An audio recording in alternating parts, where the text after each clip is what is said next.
I heard of having second jobs whenever you need to pay the bills, but schools applying to colleges to get a second job? That's just probably unreasonable. Good evening and welcome to Give Me a Break. I'm John the Carmody.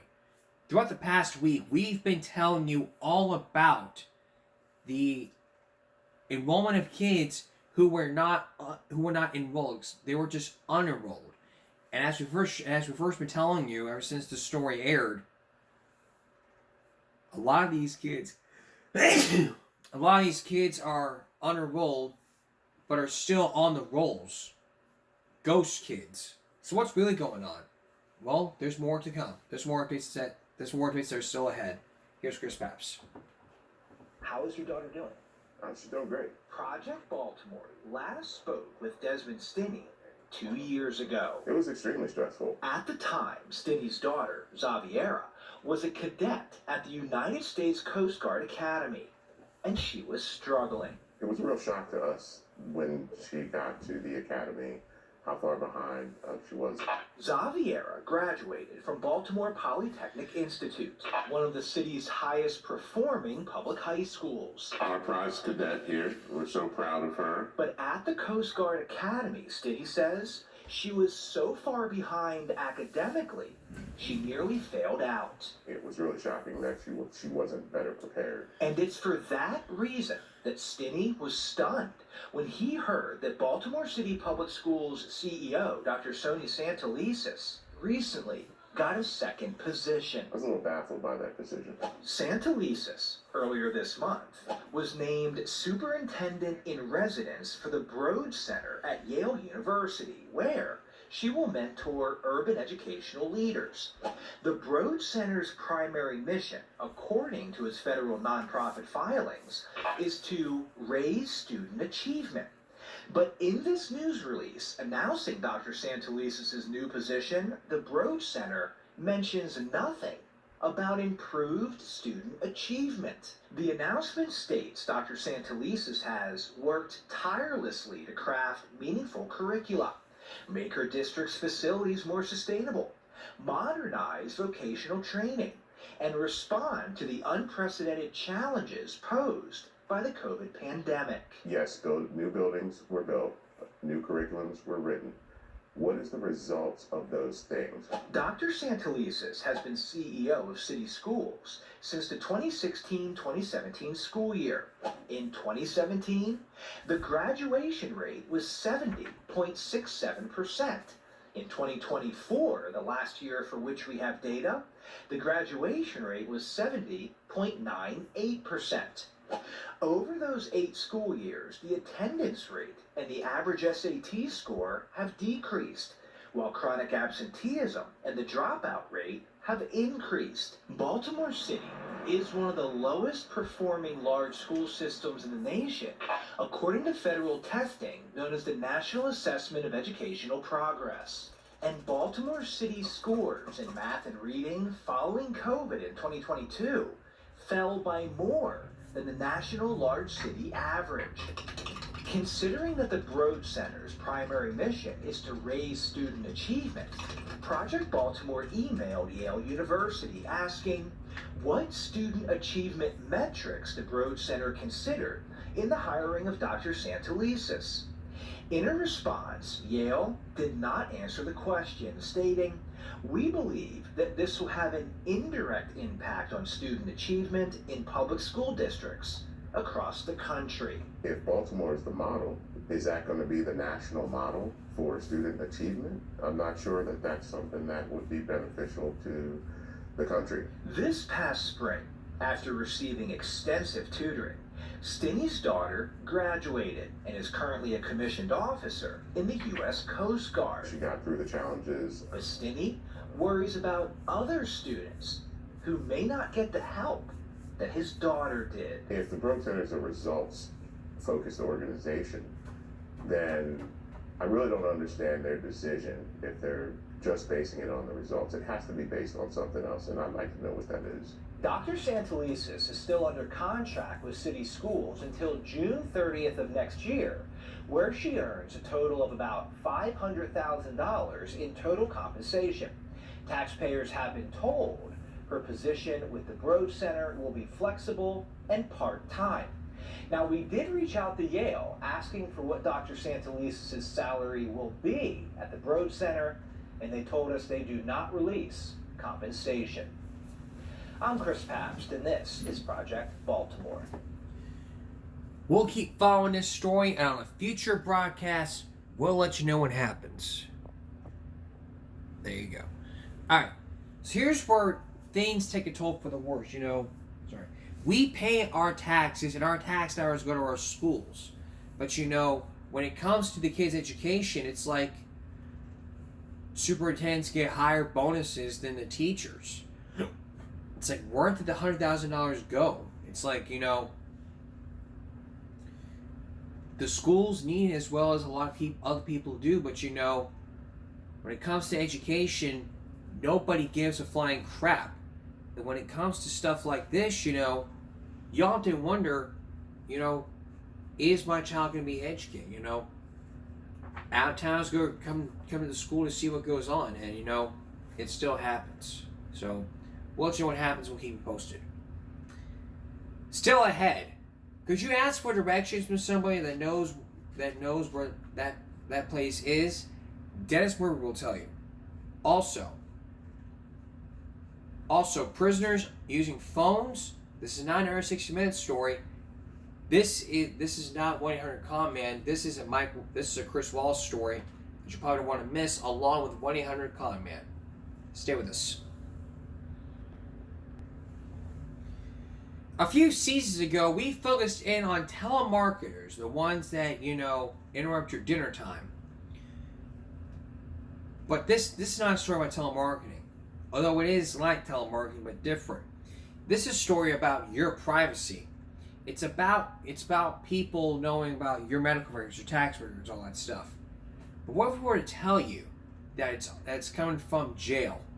That's right. The inmates are using a telephone to talk about your privacy. You expect to be private, right? But what about all the inmates that use the telephone? What's going on in those prisons? What's going on in these prisoners using a telephone to expose your privacy? Here's Chris Wallace. It's just that by purchasing these films, what you're doing is you're keeping alive a company that's committed to providing more of the kind of entertainment that you want to see. Patrick Carver is a telemarketer, and he's good at it. Within seconds, he can get your name, phone number, even ask for referrals. Who can you think of first? Anybody in your family, maybe? But what people at the other end of the line don't know is Patrick Carver is a convicted felon, doing time for burglary, forgery, and theft. One of dozens of inmates making sales calls from inside a Utah State prison. Thanks again for your support, and you have a wonderful day. All that stuff on the end over there, wasn't that good? Great. Chances are you think prison work programs look like this. Convicts laboring in the fields or in factories. But in 33 states, prisoners do different work that lets them get their hands on some of your most private information. Planning a trip to Iowa? Iowa Tourism, this is Chuck. What can I do for you? Call the state's 800 number and you may wind up telling an inmate in maximum security where you live and when you'll be away. In Washington state, prisoners make fundraising calls for the Red Cross. Hello, TWA? Yeah, I'd like to make a reservation. And the next time you call TWA, that ticket agent may be a convict at the Youth Detention Center in Ventura, California. That never occurred to Augie Paisano when he booked a ticket on TWA a few years ago. Did you have any idea you were talking to an inmate in a prison? No, I had no idea at all. Police say he was talking to Carl Simmons, a convicted thief selected by TWA to be one of its inmate agents. As soon as Simmons was released, he went on a spending spree. Paisano realized something was wrong when he started getting bills, more than $9,000 for computers, and then $4,400 for women's lingerie? That's correct. What do you think was going on? I couldn't believe it. I was just astonished about it.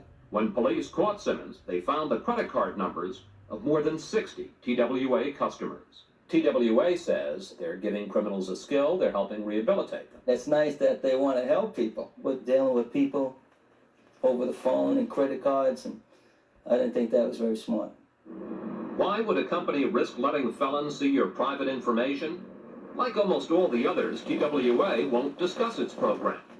But Michael Claypierre, who works for Sandstar Family Entertainment, did agree to explain his company's decision to open a sales office inside a Utah prison. We're finding that they're very courteous, that they're very hardworking, they're trying to do a good job.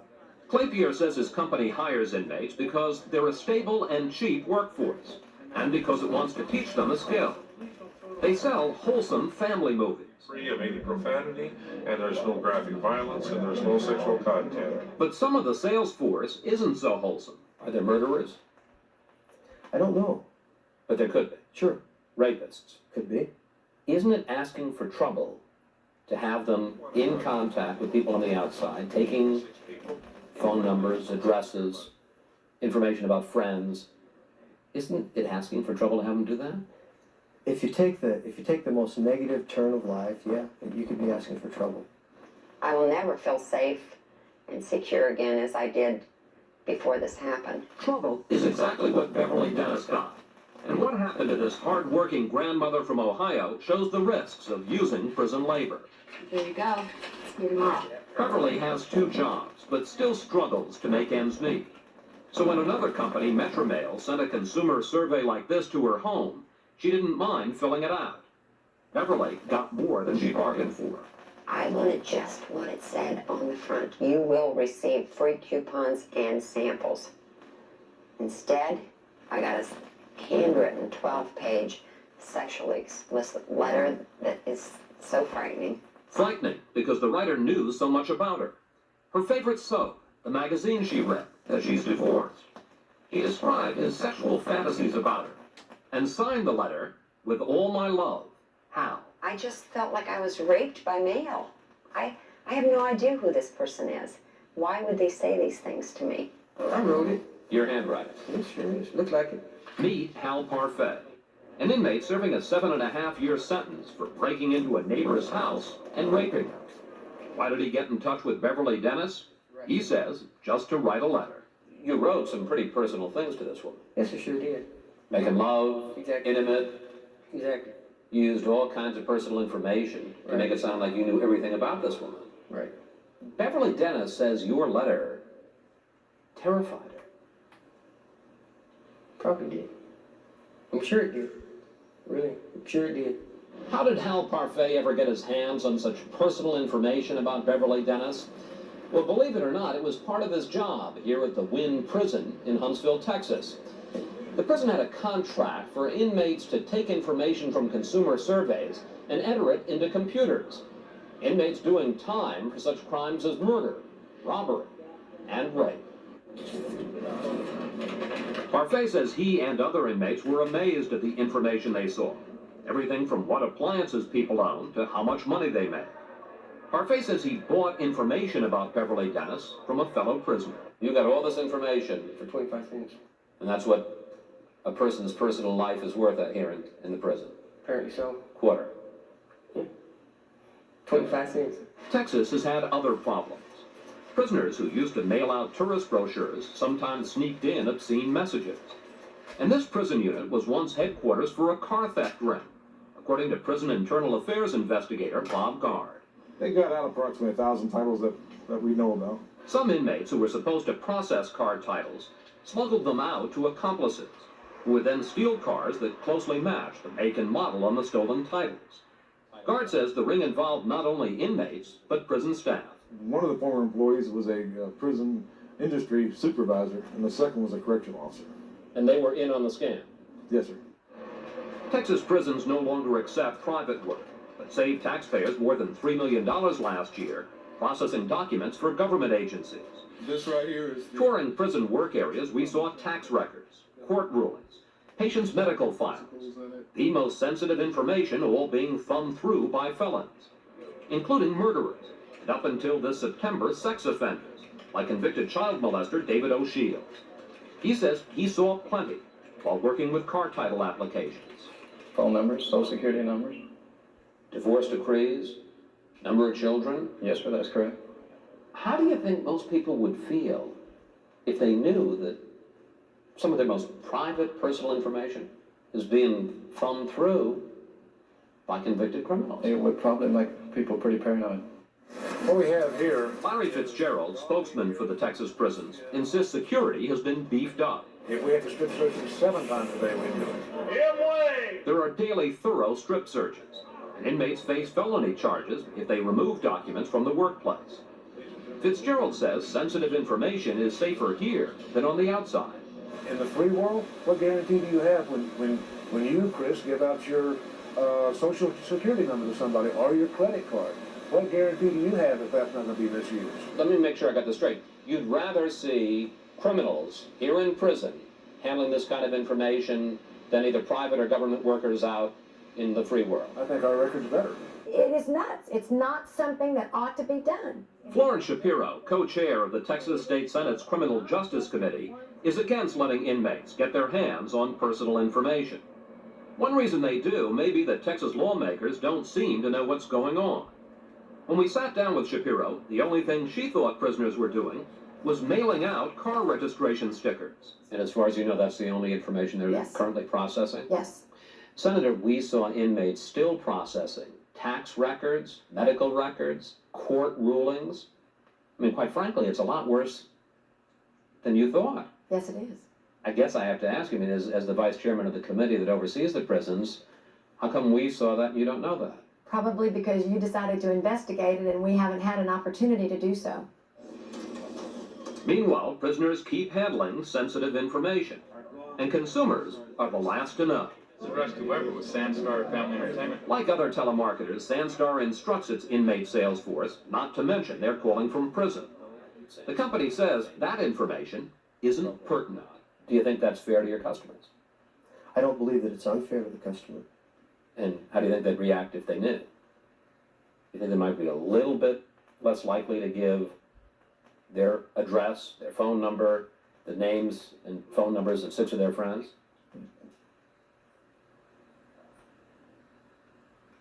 I don't know. Even when a company gets in trouble, that may not stop it from using prison labor. Remember Augie Paisano, whose credit card number was used by a TWA inmate agent a few years ago? What do you understand TWA's policy to be now about using inmates? I think they stopped the program. Why do you say that? I think they realized they made a mistake. What if I told you you're wrong? The TWA still, to this day, Is that right? if you got on the phone right now, it might be an inmate who picked up the phone on the other line. That's amazing to hear that. It obviously didn't mean anything to them. But it means a lot to me. Maybe if one of the representatives of TWA had the same situation with me, maybe they would think twice about what they're doing. Which brings us back to the company that sent Beverly Dennis's consumer survey to a rapist. Metromail, which would not speak with us on camera, calls the case unfortunate. But in court documents, they argue that Dennis filled out their survey voluntarily. They say you gave up your right to privacy. No, I did not, because I didn't know how I was giving out that information. I did not want it to go to a prisoner, that's for certain. To someone who is dangerous, to endanger my life? No way. Beverly Dennis is suing Metromail, claiming it recklessly endangered her life by sending her survey and thousands of others to criminals. These are the 2 pipes I brought home from work. She sleeps with these pipes by her bed, well aware that Hal Parfait, the man who wrote he wanted to visit her, is due to be released in less than 11 months. And how does that make you feel? I cannot put it into words. I am so scared. She can relax, because I'm not going that away. Parfait says he has no interest in ever seeing Beverly Dennis, but he has a warning about all that personal information in the hands of prisoners around the country. Your life is for sale for 25 cents. No matter if it's in Texas or California or Florida, West Virginia, anywhere. You know, it all depends on the information that you want. Metromail says it learned a lesson from what happened to Beverly Dennis and no longer uses prison labor. And Sandstar tells us that as a result of our investigation, it will no longer allow its prison telemarketers to see people's addresses. But several companies would still use inmates refuse to discuss their programs with us, some telling us they need to protect their own privacy. Meaning the inmate's privacy. You want prison labor? Chain gangs.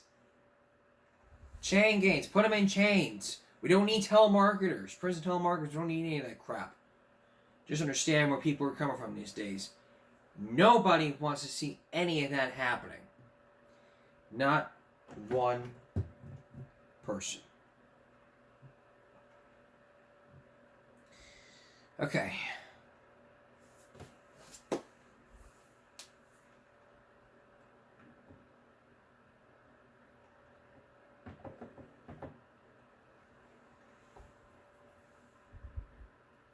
It's just, I don't want to be in the shoes of another person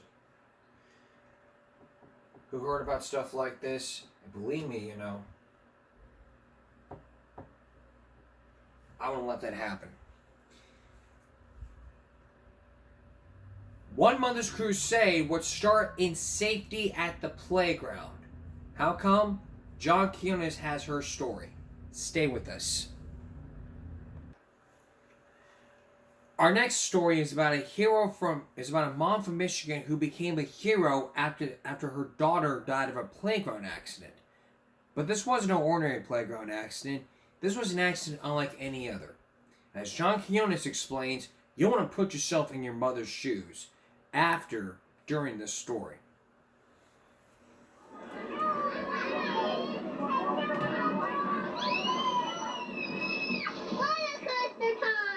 I thought I was up to date on all safety issues with my child. I read constantly. I asked questions. I did what I thought I was to do as a responsible parent. I had no idea that there were hidden hazards on playground equipment. Thelma Sibley wanted only the best for her little girl. After all, she and her husband Bob, devout Baptists, have been trying for 7 years to adopt a child. Finally, Nancy, a bright-eyed wonder, came into their lives. Literally, she was an answer to prayer. So she was our miracle child. On a January afternoon in 1994, while her parents were at work, 5-and-a-half-year-old Nancy was playing on the slide at her after-school childcare program, and she was wearing her favorite snowsuit. On that day, Nancy had the hood down and the drawstrings untied. This was a drawstring. Right. It seemed so harmless. Right. Something you thought was there to tie that hood up can kill your child. It killed mine. This is a slide similar to it? Very similar to it, John. The structure... The slide Nancy was killed on was later destroyed, but it was designed like this one, with several pieces of hard plastic bolted together. Over time, without proper maintenance, these joints can widen and separate. It was in a gap like this one that the knot on Nancy's drawstring got caught. She was stuck, just like this. And the jacket pulled up and strangled her. While Nancy lay helpless on the slide, a child care worker stood nearby. She had no idea the little girl was in trouble. Nancy was trapped in a part of the spiral that was hidden from view. And precious moments went by before another child was able to alert the adult, who only then came around the slide to discover Nancy's body. By then, it was too late. Nancy had fallen into a deep coma from which she would never awaken, despite the prayers and messages of hope from her classmates, friends, and family. I knew I was losing her. And they put her in my arms. And I held her close. And she took one big deep breath.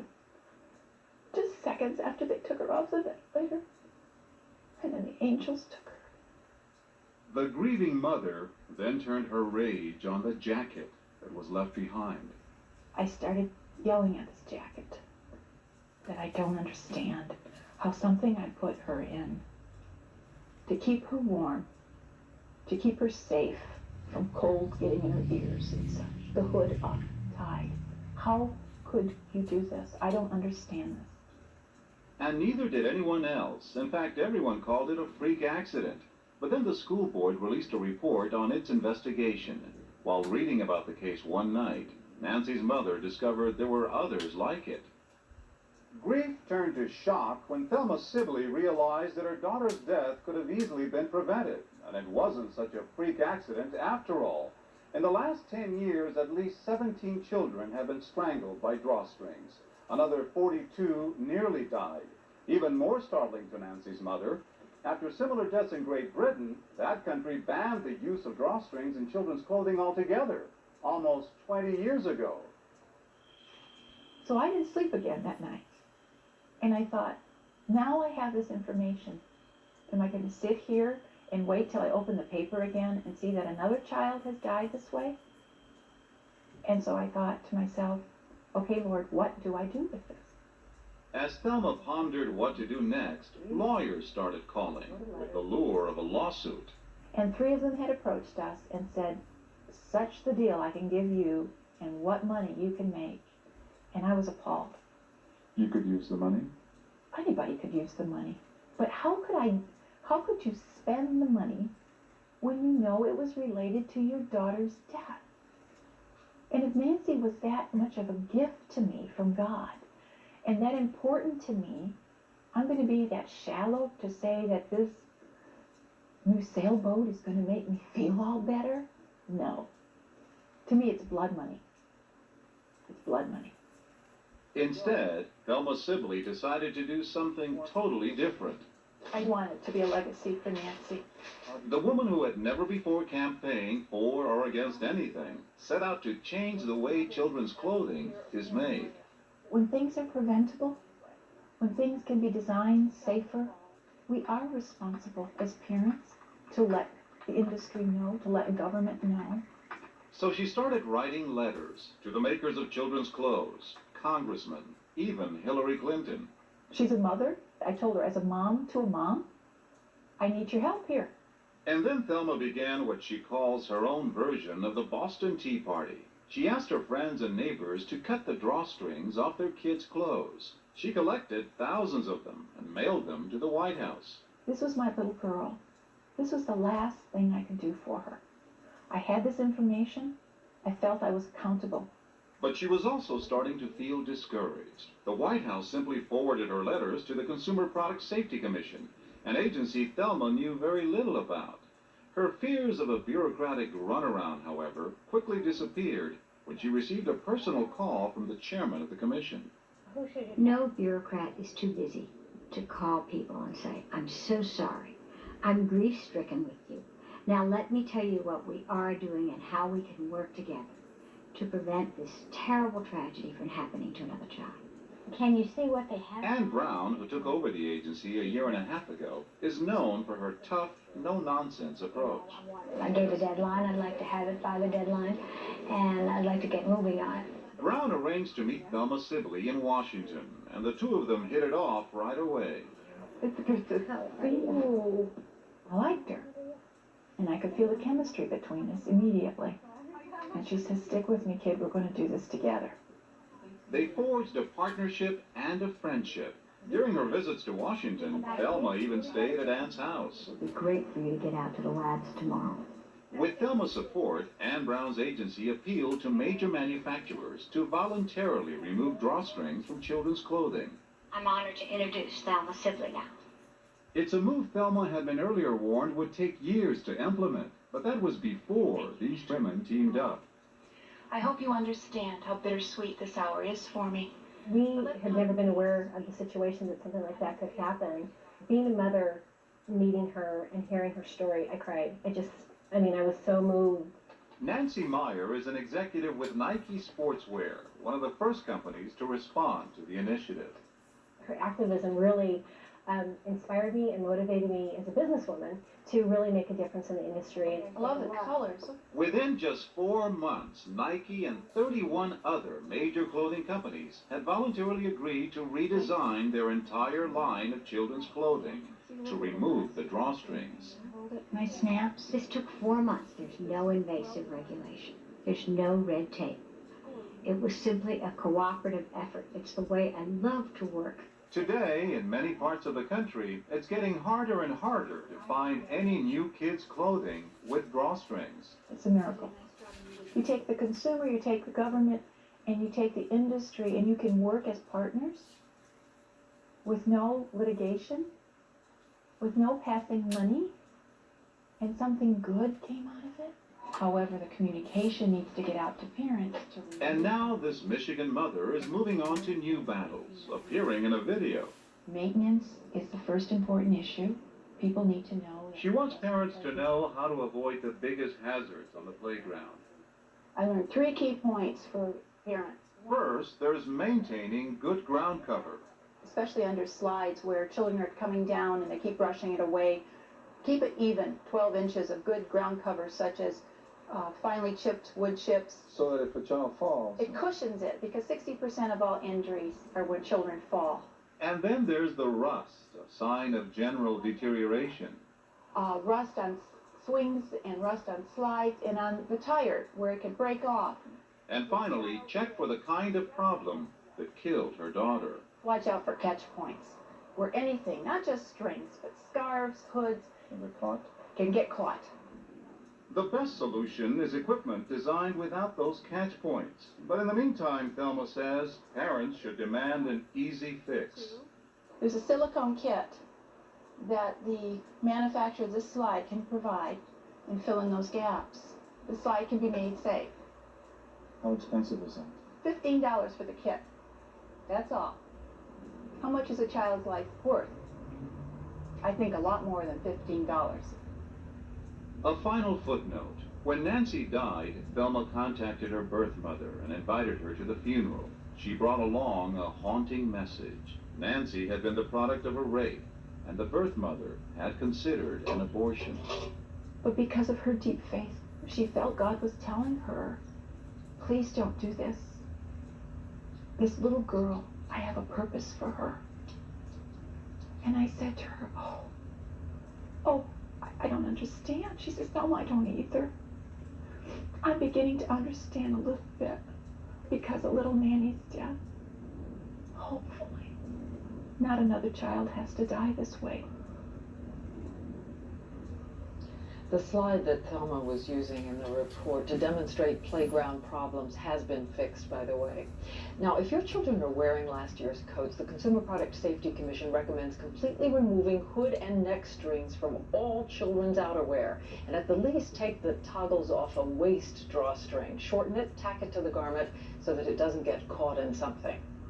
And when we all children's outerwear, and at the least take the toggles off a waist drawstring. Shorten it, tack it to the garment so that it doesn't get caught in something. If it gets caught in something, be aware. Take extra precautions when it comes to these drawstrings. Don't get those jackets that have drawstrings on them. Get rid of them. Get rid of them good. Burn them if you have to. Burn them if you have to. Use it as a lasso to catch your boyfriend cheating on you. Do whatever you need to. Get rid of those drawstrings. Coming up, we live in a country to where we're free of liberty and all. But what happens when that liberty can turn into the police and the FBI being scared of people which you're about to meet? We're going to find out next from another Chris Wallace story, so please stay with us. Welcome back. We're taking you now to Montana, to where we all live in a country to where we want pursuit, love, and happiness. But what happens when people want to have their own public religion when it comes to stuff like, free men? Well, that's what the group Montana claims it's called, free men. You're about to see some people called the free men who tell people not to abide by the laws that the officials tell. And the real question is, why won't the FBI and the Sheriff's Department will not take care of what's going on? Why are they afraid of these people, which you're about to meet? Once again, Chris Wallace.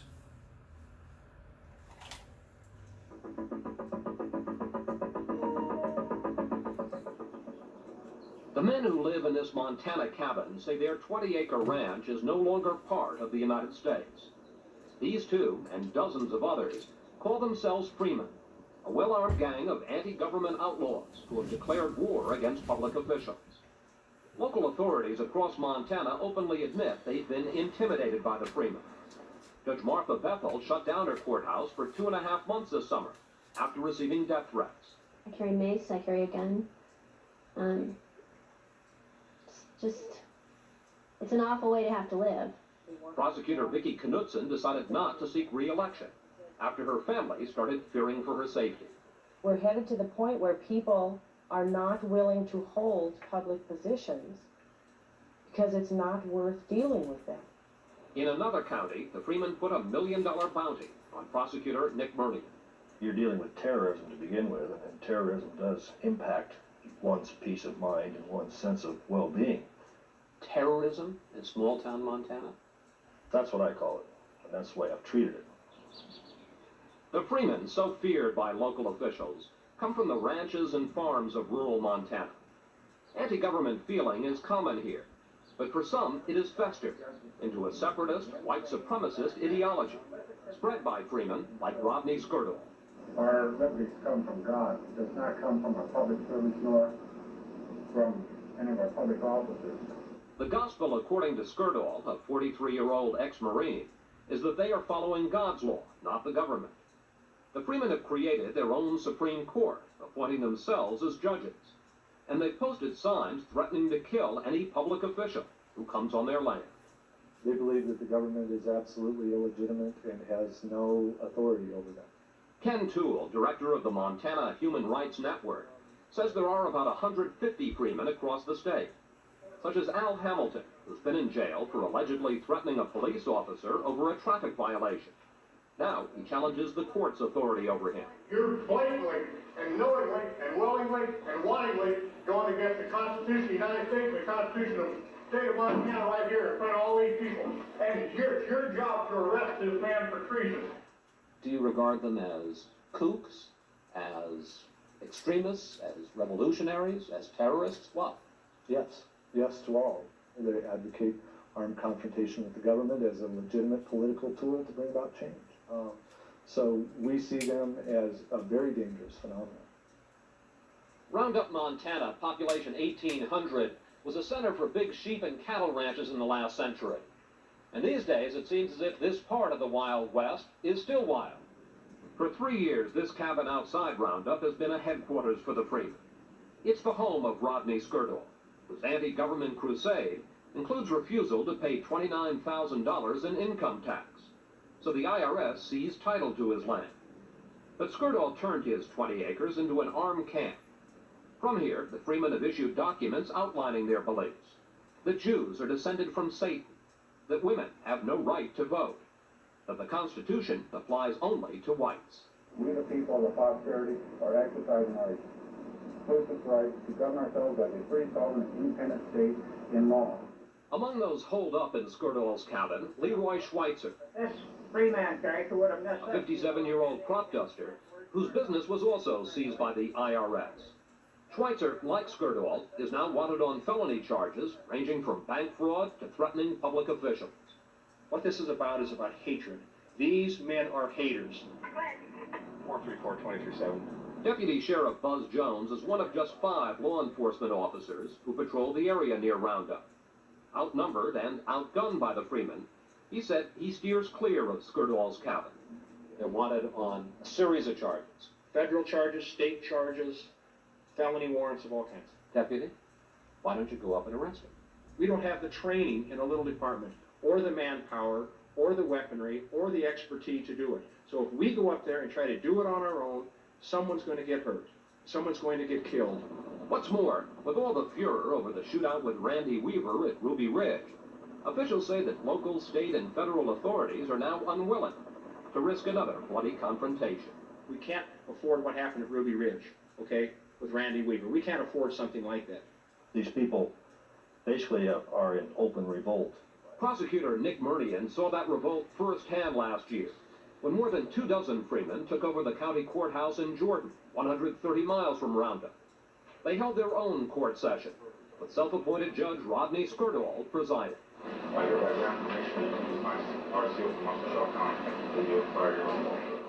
The Freemen later issued $1 million bounty for Murnian's arrest and conviction.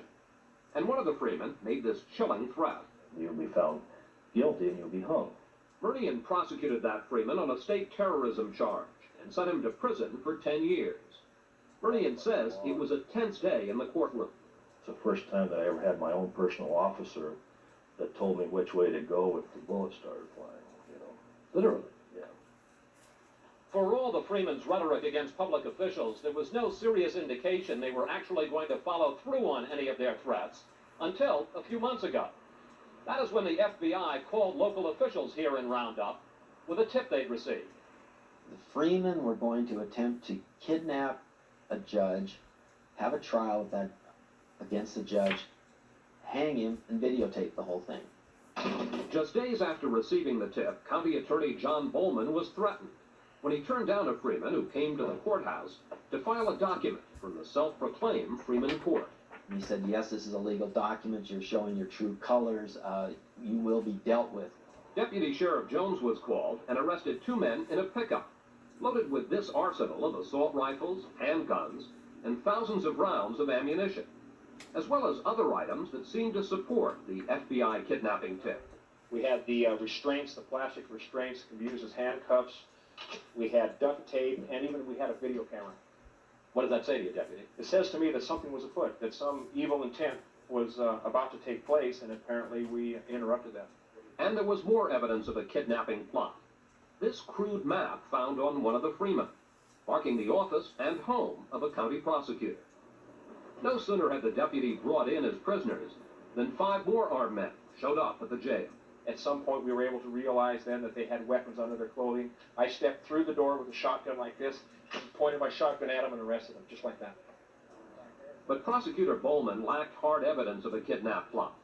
He had to free all 7 men, but then bought a shotgun and borrowed a bulletproof vest. We had 300 calls or more, but 40 just straight said they were going to kill me. Meanwhile, Skirdal, Schweitzer, and others continued to hold out of their cabin in a standoff that took on new urgency. While they had warned officials, there were no threats to reporters. So we went to the cabin to see if they would talk with us. I'm Chris Wallace from ABC News. I just wanted to ask... That's Schweitzer on the left and Skirdal on the right, both carrying handguns in holsters. We will leave. We will leave. We are leaving. Come on the land again. You'll get arrested. We just wanted to ask you about your views. But in late September, they abandoned the cabin in a late-night run to this ranch in a neighboring county, where at least 12 armed and wanted Freemen are now holed up. We sent a producer and camera crew there to get pictures of the place, and this man directed them onto the property. Who lives there? Well, you go find out. If you want a story, talk to them. Our crew followed his directions, but moments later, they were ambushed by a half-dozen men brandishing loaded shotguns. The Freemen robbed our people of $66,000 worth of camera gear, then ordered them to get out. We reported the crime to the sheriff and the FBI. But again, authorities won't confront the Freemen for fear of provoking a gunfight. You have a bunch of guys here who have felony warrants against them, who are threatening you public officials, and they're getting away with it. I know. And the message it's making in our country is terrible, and I think the ripple effect is threatening and dangerous, but I don't have an answer. Trying to find an answer, Bowman wrote President Clinton and spoke at a congressional hearing to tell Washington about the problem. But criticism of the way authorities took on extremists at Waco and at Ruby Ridge has made federal agencies gun-shy. And so in Montana, the standoff continues. A small but heavily armed gang of extremists defying the law, while those sworn to uphold it are left to fear for their safety. I have people sending me documents saying that they're going to grab me off the street and bring me before a tribunal and try me for treason. And if they would do that and my kids were there, God only knows who could get hurt. That concerns me. My question is, it's not going to get better until something is done. And I don't understand where the buck stops. We phoned the Freeman Ranch a number of times to request the return of our stolen equipment, but they refused, saying they're going to keep it because they want to put us on trial. No trial would ever happen, but, you know, you want to mess with people like them. We don't know, but we'll let you know. We're going to take a break. We'll be right back. A deadly train that goes from Orlando, that goes to Florida, But isn't America's deadliest train? Over 100 people have died from that train. But the question is it still America's deadliest train? Here's Brooke Balder. It may be the most treacherous train in the nation. Why? Records show this high-speed passenger train, which can reach 125 miles per hour, has killed someone every 13 days on average. Trouble on the tracks when a car and a Brightline train collide. A collision involving a car and a train has workers in Pompano Beach involved in a complicated rescue. This is the most recent disaster when a grandmother drove through the gates. Her car was obliterated. It happened on the Brightline passenger route, which runs between Orlando and Miami. It's being called the deadliest train in America, and for good reason. More than 180 people have reportedly been struck and killed by the Brightline high-speed train since it started in 2017. The scenes I've seen have been pretty extreme. Darren Brown was once a conductor for Brightline. He says he still struggles with the fact that in his 6 years he operated for Brightline, his trains struck and killed 16 people. In 6 years, I've had 16 fatalities. He says more complete fencing around the tracks could prevent further tragedies from happening. Where this fence ends, there's not another fence for over 20 miles. There just needs to be more fencing in more congested areas. These grieving family members all say their loved ones were struck and killed by a Brightline train while walking on the tracks and never realized the high-speed train was coming right at them. Maria Furtado says her niece Joanne DePina was killed by a Brightline train when she entered an unfenced portion of the tracks. There's nothing to stop them from walking by there. Warning signs, No crossing, warning, nothing. horn. Brightline says they have posted signs every 400 feet warning people not to cross. Angela Duncan Smith says her son Kevin was also killed by a Brightline train while walking along an unfenced portion of the track. We just don't understand it. We don't understand it. Dan Johansson says his brother Randy, who was deaf, was struck by an oncoming Brightline train while crossing at a crosswalk while the gates were down. What does action look like for you? Action looks like securing the crossings, making sure elevating the crossings where it's appropriate. Kogan and DeSalvo attorney Todd Baker represents the families. They can put in fencing. They can put in active message signs. You can make it safe enough. You can make it mistake-proof. And if you make it mistake-proof, no one's dying. What's your message to Brightline? They say it's not their fault. Take responsibility. Yes. Protect the lives of the people that live around your track. Don't they matter? Brightline has not been found at fault for any of the deaths and says its trains are safe. The company tells us it follows all state and federal rail guidelines and is continuing to implement additional safety improvements. The company also says, although tragic, all the fatal train strikes were preventable and the result of illegal, deliberate, and oftentimes reckless behavior by people putting themselves in harm's way. Putting themselves in harm's way. How can that be? You know, you can make a huge fence, but that fence could turn into, you know, death. You can't just half build it and say, "Hey, we're good to go." But there needs to be more. The train horns, the little hand signals. You know, you like, if someone's still on the tracks, you wave your hands going all like somebody's still on the track. But the thing you understand here is this: don't let your kids play on that track. Don't let your child play on the. It's the biggest one ever. Don't let your child play on that train track because it can lead to death.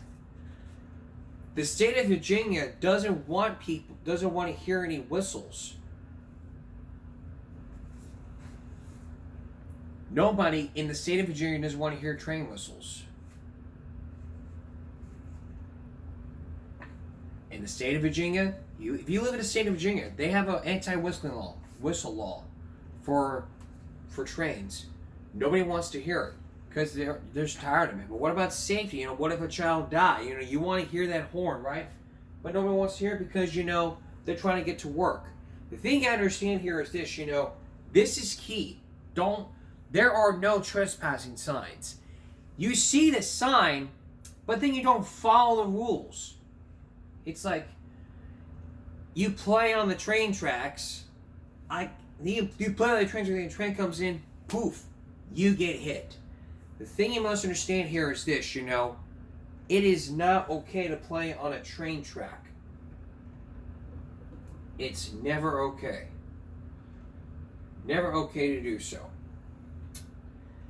We're going to take a break. We'll be right back. Would you let your 9-year-old child ride the New? Coming up on Friday, we're going to talk about we're going to talk about bad parents and bad government, which is worse. Child welfare services or government overreach. This land is government's land. And the dog in the window. And is your kid an addict when it comes to the child?